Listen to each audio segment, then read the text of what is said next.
Hindi Gyandhara channel पर। चलिए दोस्तों, अब हम करते हैं प्रयोगवाद। और पीछे की वीडियो में हमने प्रगतिवाद किया था और उसके सारे महत्वपूर्ण बिंदु हमने क्लियर किए थे। तो अब हम करते हैं, इससे आगे है प्रयोगवाद, और इसके अंतर्गत भी हम यही देखेंगे कि इसके महत्वपूर्ण बिंदु कौन से, इसकी मुख्य प्रवृत्तियाँ कौन सी हैं। चलिए तो हम करते हैं। प्रयोगवाद की काल अवधि सन 1943 से 1953 तक मानी जाती है। इनकी अवधि है वो हमें अच्छी तरह ध्यान रखनी है कि कहाँ से कहाँ तक मानी जाती है। तो प्रयोगवाद की काल अवधि है वो 1943 से 1953 तक मानी जाती है, क्योंकि 1943 से ही आगे का तार सप्तक स्टार्ट हुआ था। आगे ने सन 1943 में तार सप्तक नामक एक पत्रिका का संपादन किया और यहीं से प्रयोगवाद की शुरुआत मानी जाती है, क्योंकि आगे ने 1943 के अंदर क्या किया था, तार सप्तक नामक एक क्या थी, पत्रिका थी।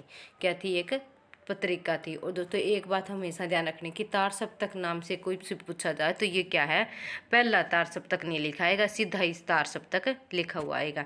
अगर सीधे पूछे कि तार सप्तक के कवि कौन से हैं, तो पहले सप्तक जो है, जो कि सीधा तार सप्तक नाम से लिखा होगा, वही तार सप्तक के अंतर्गत आएगा, न कि दूसरा बोला जाएगा। सीधा तार सप्तक लिखा होगा या फिर दूसरा तार सप्तक, तीसरा तार सप्तक, चौथा तार सप्तक, ऐसे लिखे जाएंगे। तो पहले का नाम सीधा ही तार सप्तक होगा।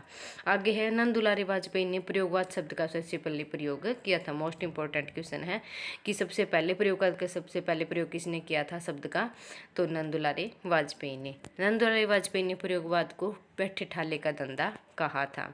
आगे ने 4 सप्तकों का प्रकाशन किया। तार सप्तक की भूमिका में आगे ने प्रयोगवादी कवियों को राहों का अन्वेषी कहा है। तार सप्तक की भूमिका में, जो कि पहला तार सप्तक था, उसकी भूमिका में आगे ने क्या कहा है, प्रयोगवादियों को, कवियों को राहों के अन्वेषी कहा है। आगे ने दूसरे सप्तक की भूमिका में लिखा है कि प्रयोग का कोई वाद नहीं है, हम वादी नहीं रहे, नए प्रयोग अपने आप में इष्ट या साध्य है, कविता का कोई भी वाद नहीं है। क्या लिखा है, दूसरे सप्तक की भूमिका में लिखा है। ऊपर तार सप्तक की पहली भूमिका में तो लिखा है कि आगे ने कि प्रयोगवादी कवियों का कोई राहों का अन्वेषी कहा है। प्रयोगवादी कवियों को क्या कहा है, राहों का अन्वेषी कहा है। और दूसरे के अंदर लिखा है कि प्रयोग का कोई विवाद नहीं है, यानी कि कोई भी आंदोलन नहीं है, हम आंदोलन नहीं रहे, प्रयोग नए प्रयोग अपने आप में इष्ट या साध्य है, वह कविता का कोई विवाद नहीं है। प्रयोग अपने आप में इष्ट नहीं है, वह साधन है और दोहरा साधन है, क्योंकि एक तो वह उस सत्य को जानने का साधन है जिसे कवि है प्रेषित करता है, दूसरे वह उस प्रेषण की क्रिया को, उसके साधनों का जानने का भी साधन है। आधुनिकतावाद का आरंभ भी प्रयोगवाद से ही होता है। किसका आरंभ होता है, आधुनिकतावाद का आरंभ प्रयोगवाद से ही होता है। आगे देखते हैं प्रयोगवाद की विशेषताएं, देख लेते हैं। प्रयोगवाद विशेषताओं में सबसे पहले है कि प्रयोगवाद का मूल आधार है वो व्यक्तिवाद है। जिस प्रकार प्रगतिवाद का मूल आधार समाजवाद है, यानी समाज है, उसी प्रकार है प्रयोग का मूल आधार क्या है, व्यक्ति है। इसके अंदर क्या है, व्यक्तिवाद है। प्रयोगवाद पर गांधीवाद का प्रभाव दिखाई देता है।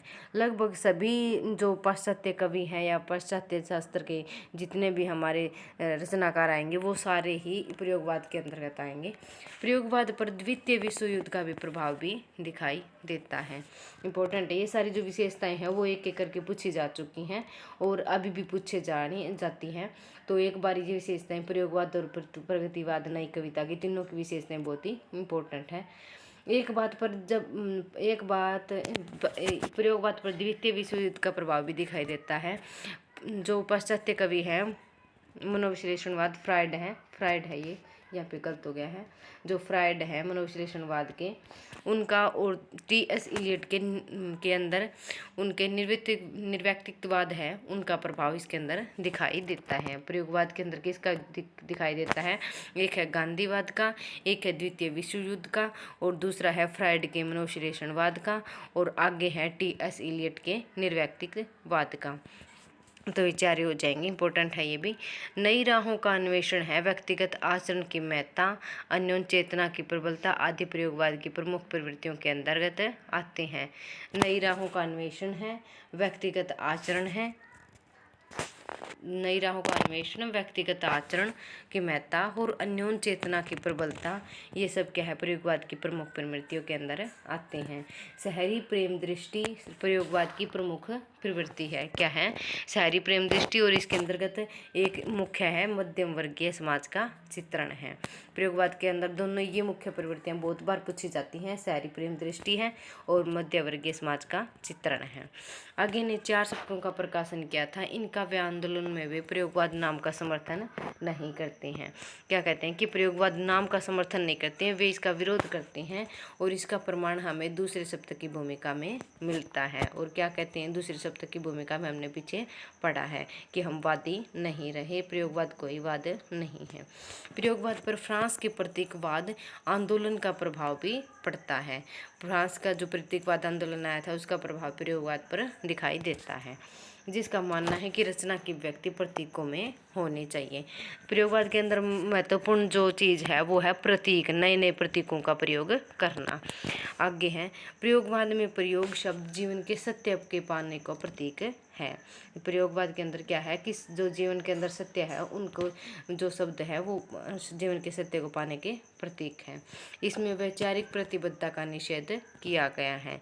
प्रयोगवाद सबसे अधिक अस्तित्ववाद से प्रभावित है, और अस्तित्ववाद के प्रवर्तक सारेन किरकेगार्ड थे। कौन थे? सारेन किरकेगार्ड थे। आगे देखते हैं। प्रयोगवाद सबसे अधिक अस्तित्ववाद से प्रभावित है, और अस्तित्ववाद के प्रवर्तक सारेन किरकेगार्ड थे। प्रयोगवाद में भौतिकता का प्राधान्य है, और वैकलिष्ट प्रयोगों तथा संबंध वाक्य रचना के कारण दुर्लभ हो गई है। इसके अंदर मैं बता रही थी पहले कि इसमें अंदर प्रयोगवाद के अंदर प्रतीक ही सबसे महत्वपूर्ण है, उन्होंने नए नए प्रतीकों का प्रयोग किया है। और आगे की जो दीपवाड़ी है कविता है वो भी इसी का प्रतीक है। प्रयोगवादी कविता में युग से आस्था घुटन कुंठा में से निकलकर, कविता में युग से आस्था और घुटन कुंठा में से निकलकर, घुटन और कुंठा में से निकलकर नए नए रास्ते की खोज करना, यही प्रयोगवाद का एक अन्य महत्वपूर्ण विशेषता है। प्रयोगवाद के बारे में डॉक्टर नगेंद्र कहते हैं कि प्रयोगवाद है वो शैलीगत विद्रोह है। शैली यानी कि जो हमारी कविता की शैली होती है उनका बोले कि उनके अंदर आने वाली उनका विद्रोह है। तो ये थे सारी आज प्रयोगवाद की विशेषताएं। दोस्तों, अगर आप उनको कुछ भी इसके अंदर थोड़ा बहुत वो लगता हो कि हमारे इसके अंदर थोड़ी बहुत चेंजिंग हो कि इनमें ये विशेषता नहीं आएगी, तो हमें कमेंट करके एक बार ज़रूर बताना, ताकि हम भी कुछ नया सीख सकें। तो ये सारी थी आज प्रयोगवाद की, और पीछे की वीडियो मैंने की थी प्रगतिवाद की। सबकी विशेषताएं लगभग से हमें करते जा रही हैं। तो आप हमें कमेंट करके एक बार ज़रूर बताना कि आपको वीडियो हमारी कैसी लगती है, और हमारे चैनल को लाइक, सब्सक्राइब और कमेंट ज़रूर किए। थैंक यू, धन्यवाद।